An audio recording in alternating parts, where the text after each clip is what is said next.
What's up, spectators? Welcome back to another episode of Dream Daddy. Last time we took care of Hugo and Joseph, so now we're starting back at the beginning with Craig.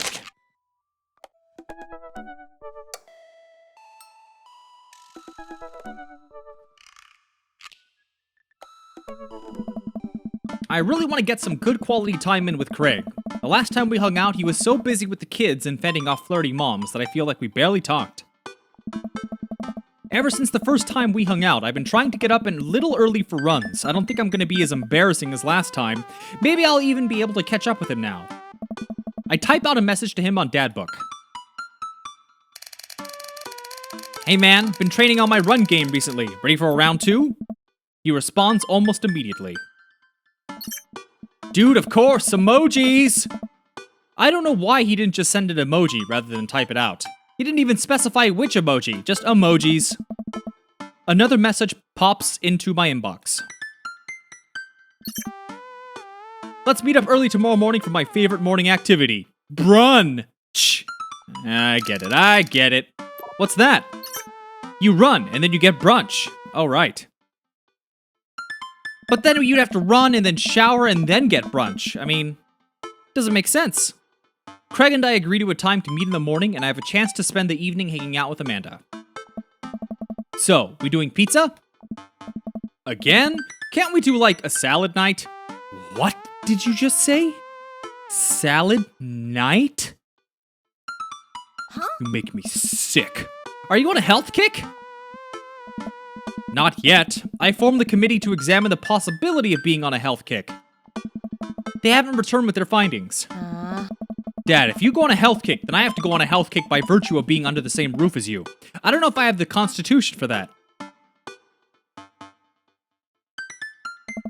The committee isn't back with its findings yet. This is a multi-year assessment on several bureaucratic levels. Amanda picks up the phone and stares at me, unblinking as she dials. Hi, yes, can I get an extra large pizza with chicken, bacon, extra cheese, and tomatoes? Oh, wow, going for the extra cheese topping. Very skeptical of the extra cheese topping. And tomatoes, and a couple of the garlic sauce cups. Amanda, you're going a little north here. Oh, right, can you maybe throw some leaves on there or something? Yeah, he's going on a health kick. Yeah, Rico, I know, it's tragic. You know how expensive this pizza's gonna be? She just asked for like 5 toppings. Hold on, I'll ask. Dad, is oregano a salad? Clan can't blame me for trying. Nah, Rico, I'm talking to my dad. We'll just go with the meat lover's fantasy. Sure. Say hi to the wife and kids for me.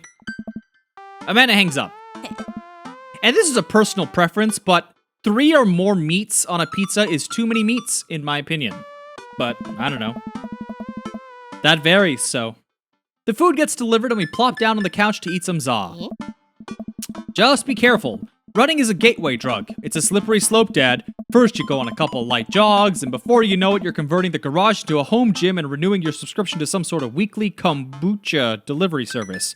Don't know what that is. Question. Shoot. What's kombucha? So you aren't too far gone yet. I'm just giving you a hard time, Pops. I'm really happy you're running more and caring about your health. I want to keep you around for as long as possible. Thanks, kiddo. Speaking of which, I'm running with Craig tomorrow. You gonna be able to keep up with him? Hey, probably not. We laugh and eat more pizza than is probably healthy in the name of carbo loading. I call it a night early, so I'm ready for tomorrow. Yeah, fettuccine Alfredo. Carbo loading.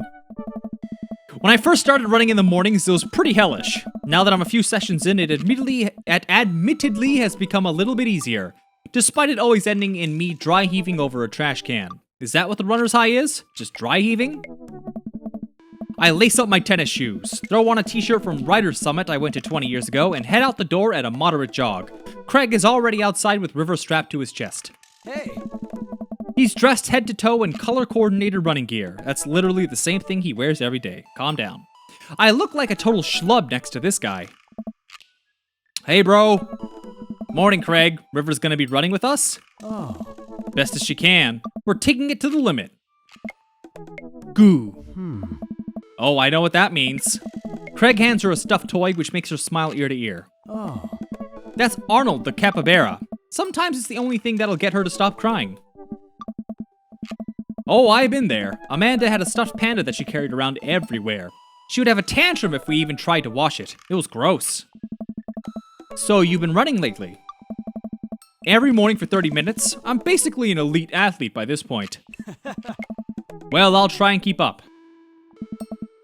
So where are we headed? Oh. I was thinking that we could do a couple laps around the park. Okay, that sounds reasonable. Oh. Then we'll do some hill climbs up a slope.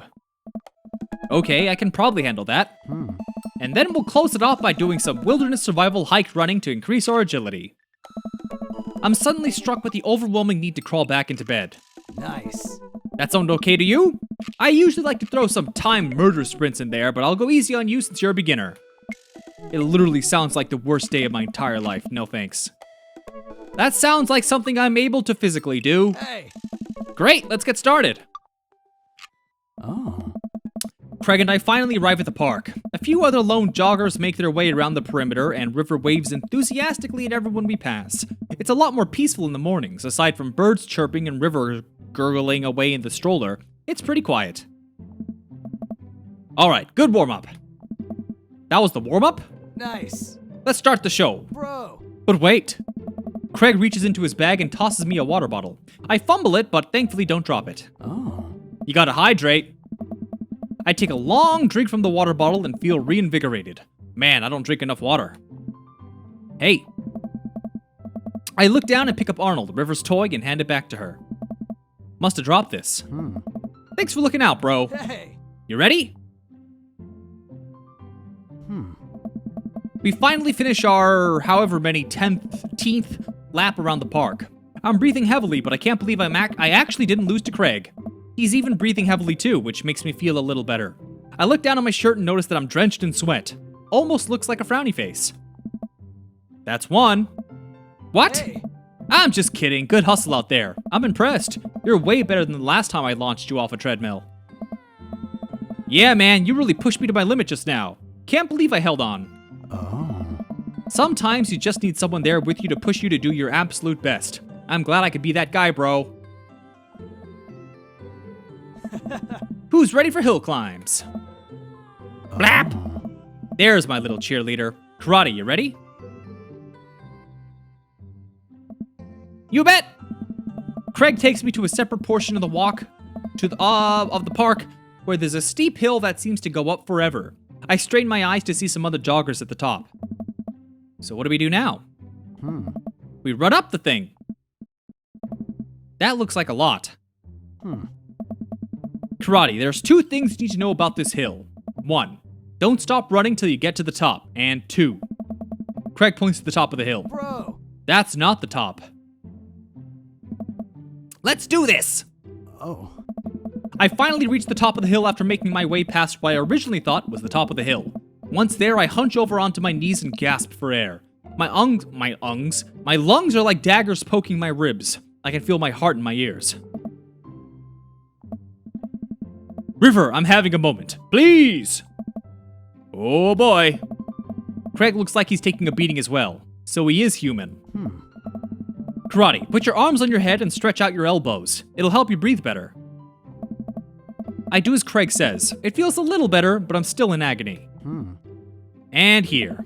Craig tosses me the water bottle again. I hydrate like my life depends on it. Thanks, dude. Bro. Phenomenal work. You feel that lightness in your head? That's the runner's high. Oh, that's it. I thought it was just, dying. Want to take it slow? Yes. As we're catching our breath, River starts crying. Oh. Ooh, that's quite the cry face. What's wrong, sweet pea? Do you want to play with Arnold? Craig looks around us. Hey. Oh boy, man down. Think we lost Arnold. River keeps wailing. Hey. I've abandoned my child's toy. We gotta find him, dude. It should be simple, right? We just gotta retrace our steps. I remember River last having it down at the bottom of the hill. Craig and I jog down the path, searching high and low for the stuffed capybara, which Craig takes the time to explain to me is a large rodent native to South America. We get to the place where River might have dropped it, but it's still nowhere to be found. Looks like we got a mystery on our hands. We have to get to the bottom of this. I suspect foul play. Looks like this is a prime case for world-renowned Detective Chopsticks. Dude, it's time for a bro adventure. Isn't it Capybara the same from that song? Capybara sits in the old gum tree. Was it a capybara? I don't remember. A bro venture. We high-five and decide to jog back to the park to see if we can find any leads. So it looks like there's a couple more places to check and some bros around here that we can interrogate. Sounds good. Bro. Wait, who's good cop and who's bad cop? I think about it for a second. Well, I think that with your stature and overall resilience, you'd make an intimidating bad cop. But on the other hand, you do have an adorable baby strapped to your chest, so that softens the edges a bit. All valid points. I think you'd make a great good cop because of your congenial attitude and willingness to try new things. But then again, I've seen how you get when there are too many commercial breaks during a show, so you have the potential to be a scary bad cop. I don't want to have to watch meat hell in 3-minute segments with 5 minutes of commercials in between, and they're loud. The commercials are too loud. I just want to watch my shows in peace without people yelling at me to buy wiper fluid and stuff. That's why you don't buy cable. You don't waste money with cable. Hey.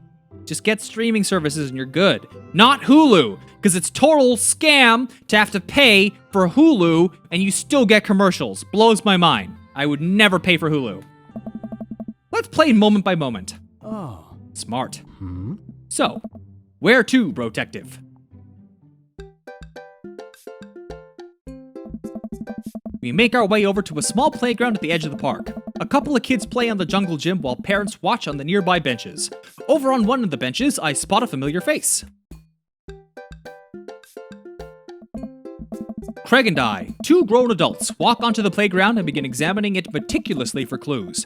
There's no forensic evidence here, no stray capybara hairs at least. After searching fruitlessly for some time, we look up. All the parents are staring at us. We smile and wave as we awkwardly slink away. Let's see what Joseph's up to. We jog over to Joseph, who seems to be engrossed in his book. Joseph! He nearly drops his book. Hey guys, didn't think I'd see you two out here. Karate, are you exercising? Sure am, you know me. I just love to run and be healthy. That's kind of my whole thing. What are you reading? Oh, just a book on knots and rope tying. Riveting. Oh. For boats! Boat ropes! Right. You didn't happen to see a stuffed capybara around here. What's a capybara? Oh. It's a large rodent that's native to South America. Joseph thinks for a second. Haven't seen one around. I'll tell the kids to keep an eye out. No, sorry, it was kookaburra. Kookaburra sits in the old gum tree. Not capybara. Very close, though. Nice. Joseph looks around. Oh. They were here a second ago. Must have gone exploring around the park. Do you know where could they have run off to? Do you know where could they have run off to? Jesus Christ. They're kids. They get into mischief sometimes, but they always come back. That sounds a little suspect, Joseph. Kirk Douglas. Am I being interrogated? Just doing our due diligence, Joseph. Oh. Arnold means a lot to River here. I mean, you're more than welcome to ask Christian and Christy. I imagine they have their ears to the ground on all the latest playground drama. They might be somewhere around the woods. Thanks, Joseph. We'll let you get back to your rope book. Oh. Boat ropes! We head back to the playground. This is a pretty nice playground. Might as well get a couple swings in. What about Arnold? Maybe having a little swing might calm River down. Might buy us some more time. You're right. She's about to go nuclear. This might prepare her for the possibility of us not being able to find Arnold. Life is cruel and tough, but at least we'll always have swings. Craig straps River into the baby swing and gives her a gentle push. She giggles. I take a seat on the swing next to her and immediately realize that I'm stuck. River seems to love that. Craig eventually helps me out of the swing and we decide to get back to the investigation. We head back to the playground. Where to now? We wander out to a grassy field at the center of the park. There isn't a whole lot to see, but there are a few figures camped out on a blanket, and the grass could hold any number of secrets. Let's talk to Matt and his daughter. Carmencita spots us from across the way and waves. She's sitting down with her dad on a sunny green patch of grass. We jog over. Hey! Hey, bro. We just sat down for a picnic. Want some snacks? Got anything to increase my glycogen reserves? We have apple slices. Oh. Thank you very much, tiny bro, but I should be fine. Why? That'll literally work. Literally, like, any carbohydrate would do that. You guys working out? Good day for it. Yep, I'm the picture of health and athleticism. Good transition, karate. Say, you haven't seen a stuffed capybara around here anywhere, have you? What's a capybara? It's a large rodent that's native to South America. Wait a second, how do you know? You wouldn't happen to have had hands-on experience with one recently, would you? We learned about them in 4th grade. I think it's more suspicious that you know what a capybara is. Hey, dude. Oh my god, what if I took Arnold? What if I'm the culprit and I just don't remember? I quickly check my body for any Polaroids I might have kept on my person to remind me of who to trust and who not to trust. Mementos reference. Oh, okay, there it is. I saw Memento once and I'm pretty sure that's how it works. Lenny!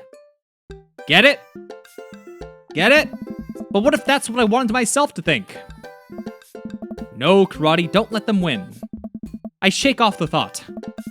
I saw a couple of squirrels over by that tree, though. I don't know if that helps, but if you want to see some cute squirrels, you should definitely check it out. Oh. Thanks for the hot squirrel tip, Carmencita. Nice. Well, we better get moving. Gotta find that capybara before River here has a breakdown. Hey. Good luck. Let me get some apples for the road, though. Carmencita hooks me up with some road slices and we're on our way. We maneuver back to the field.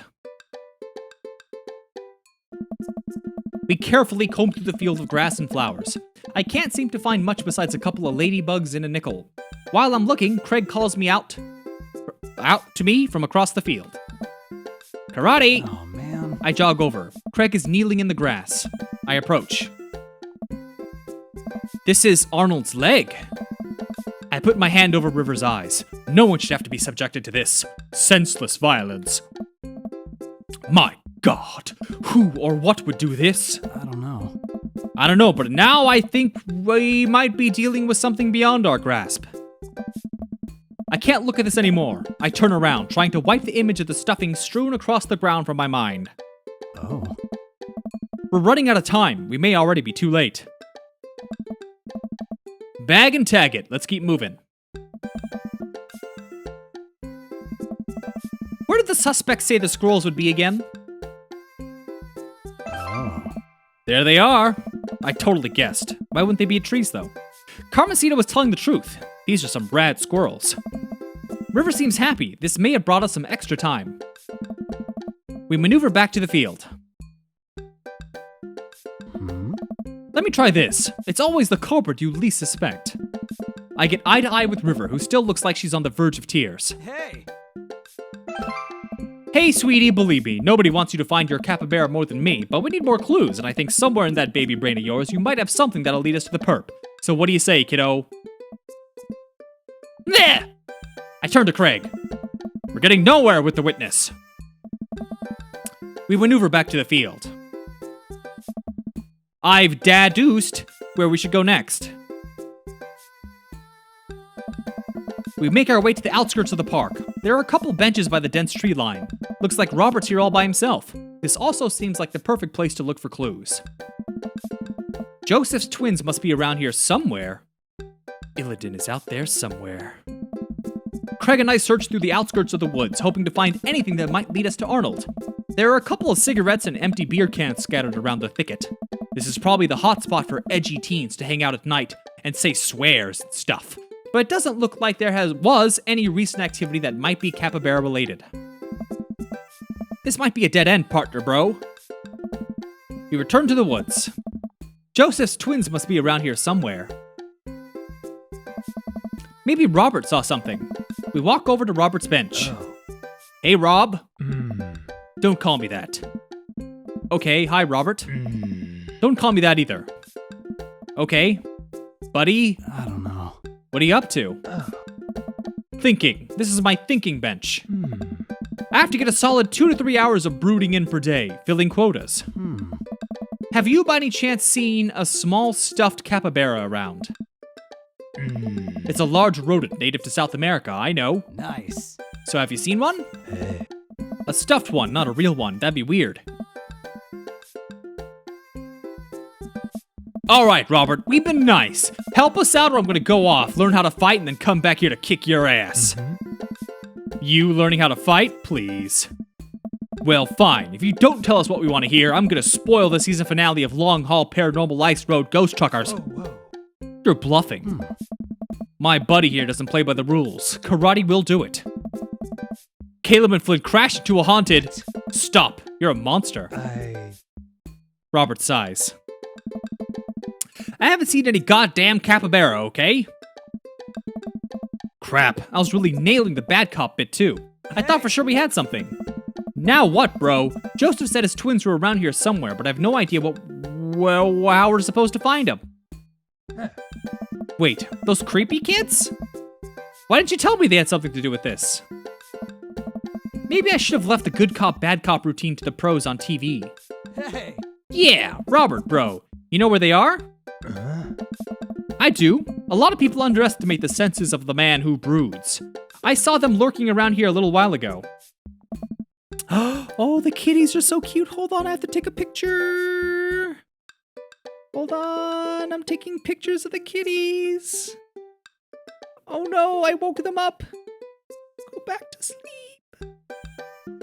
Oh, Take, you're so cute. Taking a picture here. Oh. Yes. Yes. Okay. Where'd they go? Ran into the woods. I'd be careful though. I don't trust them. Also, by the way, if you guys are curious to see these photos, I usually tweet all of them. So, just saying. But then again, I don't trust anyone. Oh my god, it's even cuter! Hold on a minute. Hold on a minute. Oh, the camera takes so long to focus. No, Tammy. No, Tammy. Oh, how dare you. Not even that, baby. I take that back. You're an old soul. Everyone just says kiddo. Stop saying kiddo. Why does everyone say kiddo? Thanks for your help, Robert.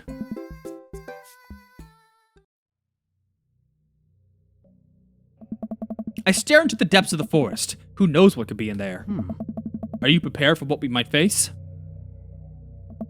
I'm ready, partner bro. Nope, but if it gets River to stop crying, I don't care. Let's do this. We start down the path into the woods, keeping our eyes and ears peeled for any sign of Arnold. There are no squirrels or birds. The silence is unsettling. The sun can barely peek through the canopy. It's colder here. Suddenly, we hear voices. I want to do it. Let's draw straws. You got to do it last time. Craig and I come to a clearing where we find Christian and Christy kneeling over something. Stop right there. Nice. And put your tiny hands where we can see them. Christian and Christy just stare at us. You heard the guy. Put your hands up. We're kind of in the middle of something here. Can you come back later? Oh. What are you kids doing? Cutting stuff up. My heart's pounding. Is this the end of the line? I step closer. I can't believe what I'm seeing. A pair of safety scissors lies in the dirt, and it's Arnold. What have they done? Hey. Arnold! Hey, Arnold! Goob.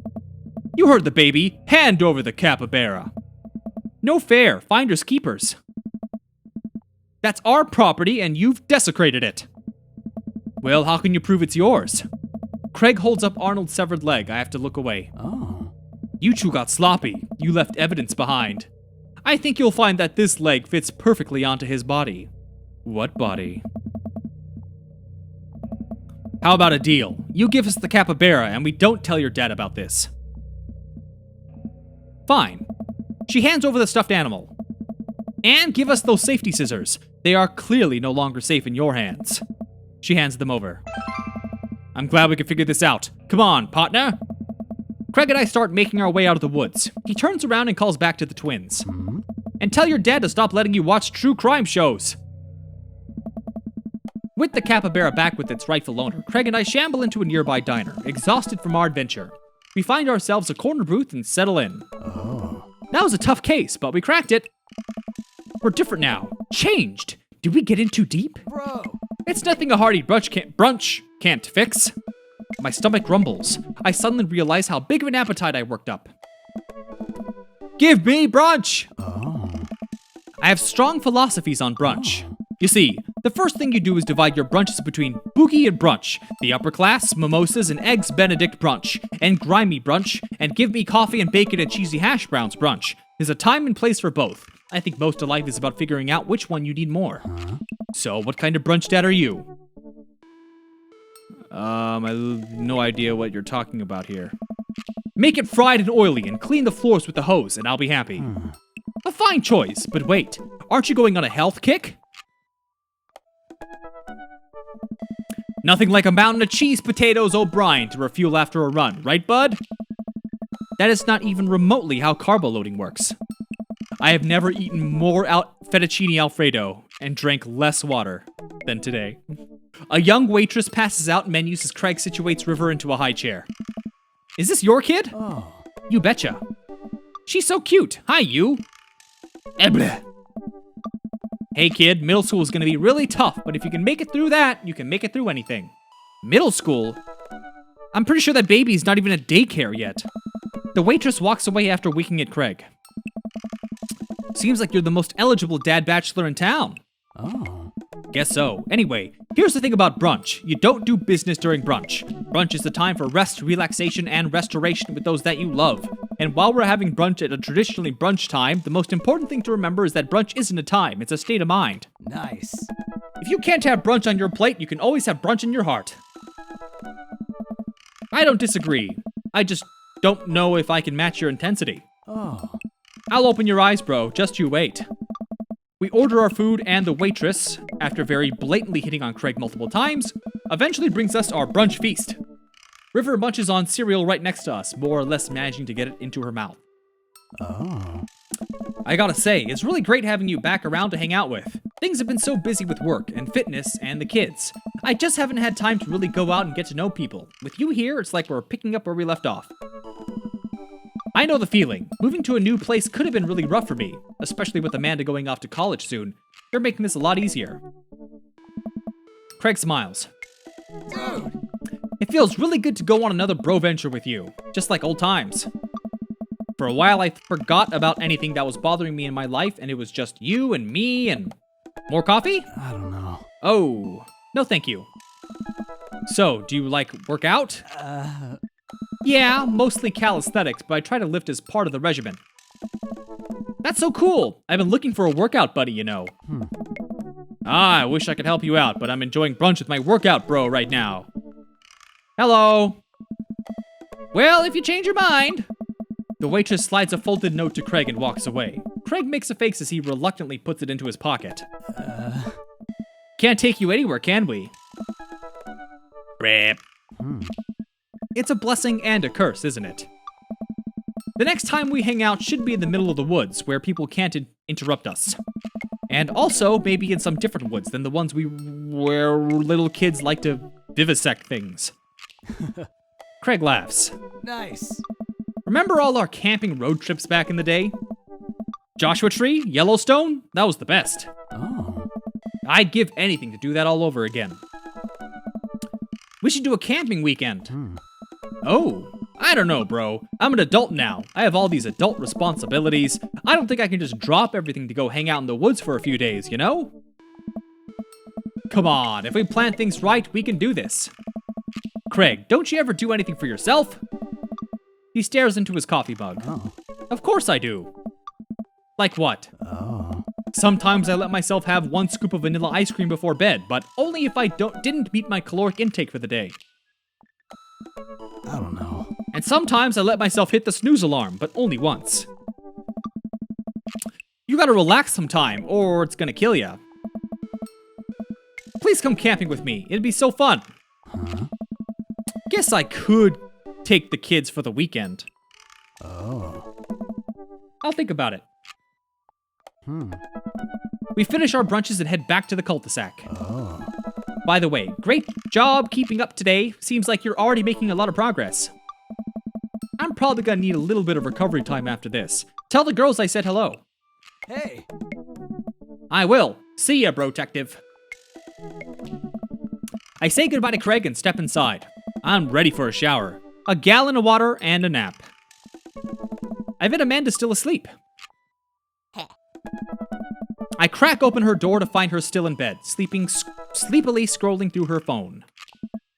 Morning. Afternoon, actually. Right. How's brunch? It was good. We got kinda sidetracked because we had to travel into the depths of Maple Bay's dark underbelly to find a toy river dropped, but, you know, I actually feel pretty... My legs give out. I find myself on the floor of the hallway. I'm just gonna hang out here for a while. You take your time getting up. All right.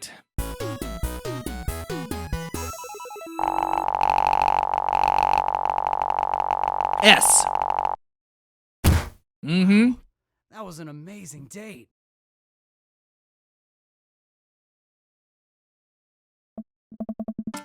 Well, it's been a long day. I'm just about ready to pack it in. After a few bites of ice cream from the freezer, I turn off all the lights and walk down the hall of my room. I wonder if Amanda's still awake. That kid needs some sleep. As I pass her room, I can hear a faint sound, but can't quite make out what it is. I get a little closer. Is she crying? I knock gently on the door. The crying immediately stops. Not right now. Her voice sounds strained. She sniffles. I need to make sure she's okay. I open the door. In the dark, I can see Amanda's outline in the middle of her bed, knees hugged up against her body. Is everything okay? I don't want to talk about it. I mean, gotta give people their space, man. Don't pry. Alright, I'll leave you be. I back out of the room and close the door gently behind me. She immediately starts crying again. I have no idea what has her so upset. She seemed totally normal. I feel awful just leaving her to cry, but I also get the feeling that if I tried to do anything else, it would have only made her more upset. Yeah, man. Talk to them after they're done crying. That's like the worst time. I can't stop mentally cycling through all sorts of awful things she could be dealing with right now. More than anything, I just want her to be happy and safe. I have a hard time falling asleep, but when I finally do, I'm still thinking about Amanda. After a long night of very little sleep, I roll out of bed and make myself a pot of coffee. Amanda should be up for school soon. Maybe she'll be willing to talk about whatever's bothering her. About 10 minutes before she's supposed to leave, Amanda comes out of her room and makes a beeline for the freezer. Morning. She drops a frozen waffle into the toaster and slams the freezer door. She won't look at me. Yikes. So, anything big going on at school today? No. Okay. You need a ride? No. Want some coffee? She pulls the toaster lever up and takes her still freezer-burned waffle out before it's finished cooking. I have to go. She picks up her bag and storms out. Okay. I haven't seen her act like this in a long time. It's usually short-lived, but it always hurts. Hopefully this blows over and things are back to normal soon. I sit back at the kitchen table and look at the picture of Amanda and I hanging on a wall. In it, I'm teaching her to ride a bike. Her face is a mixture of excitement and pure, unadulterated fear. I remember how determined she was. Every time she'd fall off and scrape her knees, she would get up and try it again. Finally, I had to stop her because she was bleeding everywhere. Then she started to cry because she didn't think she needed bandages and wanted to keep trying. As I put the bike away, she stood in the middle of the street and screamed. Then I took her for ice cream and it was like nothing even happened. After giving it a bit of thought, I decide that if I force her to talk about it, I'm only going to make things worse. But I have an idea. I start rummaging around for ingredients. I hear Amanda walk in the door. Instead of heading for the kitchen like she usually does, she makes a beeline to her room. She's clearly trying to avoid me. Wait, the whole day's gone? Just like that? Hey, Pumpkin? What? Can you come here for a sec? There's a moment of silence. I wanted to say sorry about last night. I'm just worried about you. I get scared when I know something's wrong, and I get even more scared when I feel like I can't do something about it. Feel like this voice line or this dialogue is the same no matter if you decide to interfere or not. So just whatever it is, and you don't have to tell me if you don't want to, but whatever it is, just know that you have a dad in your corner who wants you to be happy. Oh. You know I'm bad with words, so I was hoping I could speak a language we both understand. I pull a cake out of the refrigerator and place it on the table. Hopefully the frosting has set by now. Ta-da! It took me a really long time because I ran out of red frosting somewhere around, sad, and had to start over. Okay. I'm impressed. It's not easy making a multi-layered cake. The icing doesn't look that bad, and the trim looks pretty good. Although I don't know where these crappy-looking candles came from. I don't even know how you can buy crooked candles. The Dr. Seuss store? This is beautiful. It's strawberry. Amanda gives me a big ol' hug. I grab some plates and forks and serve up some delicious cake. So, it's really stupid. What is? This whole thing, I know I've been weird lately and there's just...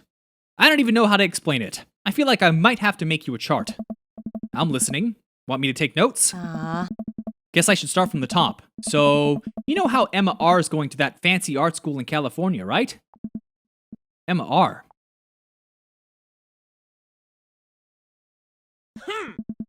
Dad, that was me. What? I thought you were Emma P. Are you doing okay? I'm getting legit worried. I've been doing a lot of gluing and varnishing in unventilated spaces. Carry on. Anyways, ever since she got the acceptance letter, I've been feeling like she's drifting away, you know? And she's been spending a lot more time with Grace and Emma P. I just thought it was all in my head for a while. But then I found out from Rosie M. that both of Emma's... What are you doing, Tank? There's nothing there. Rosie M. that both of the Emmas, Grace and Noah, all went to a party at Mackenzie's on the same night they all told me they were busy studying for the Calc AB final. Oh, too many words. So, another important piece of info. This is embarrassing. I have a crush on Noah, and, that's a thing. I had no idea. I definitely didn't know. Okay, well, why would he know? Why would you know that? Oh, I guess he did know that. Alright. So are you! I learned from the worst. Oh. So the only person I told about the crush was Emma, and she promised not to tell anybody. I didn't confront them about the party thing because I didn't want to start drama, so I just keep quiet and keep going about my business. And then one day I invite everybody out to get nachos at the mall, and after not texting me back for like 2 hours, even though none of them ever put their phones down for more than 60 seconds, they all say they're busy, like simultaneously. So I tell them, never mind, I'll just eat nachos at home, right? But we were out of chips and I really, really wanted nachos. Understandable. Ugh. So I go to the mall. I get to the food court, and who do I see there but Grace, Emma, and Noah, all hanging out together and eating nachos without me. It gets better. I'm standing by the escalators watching them, and I realize that Noah has his arm around Emma R, which is weird, right? But then they kiss. No. Yes, I know. So I storm over there and I'm like, hey. And Grace drops a nacho on her shirt because of course she does, and Emma R just like glares. Grace. Nothing's coming up. I don't know who that is. Grace is the... Did she poop the bed? I know! Grace is the one nobody really likes, or I guess that's me now.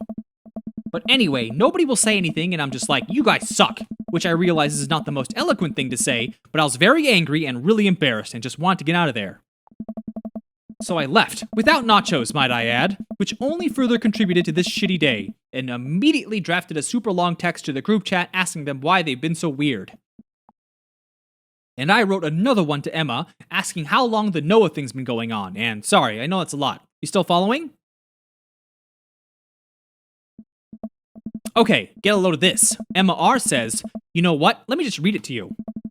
She pulls out her phone. I care so much about Amanda's social life and mental well-being, but man, do I not understand what she's talking about. This is all beyond me, but I am trying my hardest to be supportive. What do you mean it's beyond you? Uh, They were dating in secret for months.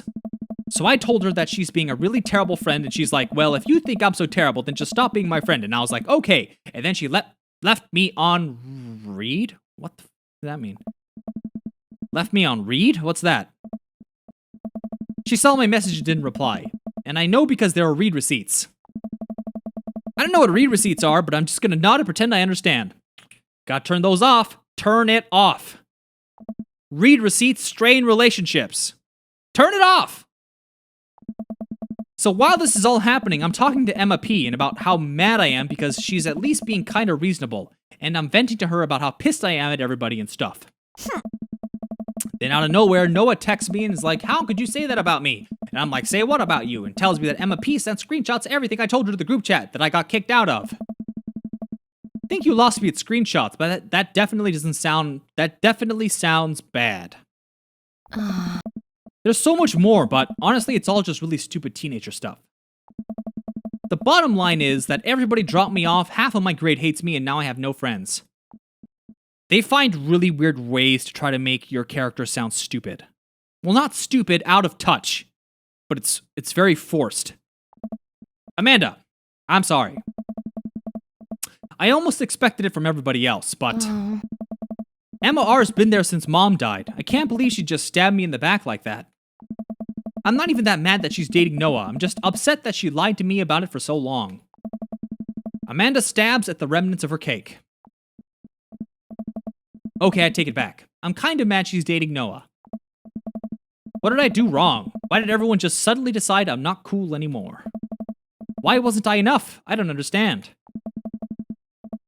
And as mad as I am at everybody, like I miss them, Amanda looks so dejected I almost can't take it. What could I possibly say to help? The only person you could rely on is yourself. Nobody owes you anything. Thanks for listening. Tune in next week for more hot gossip. I know it's pretty dumb. It's a stupid thing to be upset over. Your feelings are real. Don't ever be mad at yourself for having feelings. I guess. Unless you've secretly been a robot who's been approximating human feelings this whole time. If I was a robot, I would have transformed into a monster truck a long time ago. Oh, of course. But seriously, I know you probably don't want advice, but I feel like it's my duty as a dad to bestow upon you a few nuggets of fatherly wisdom.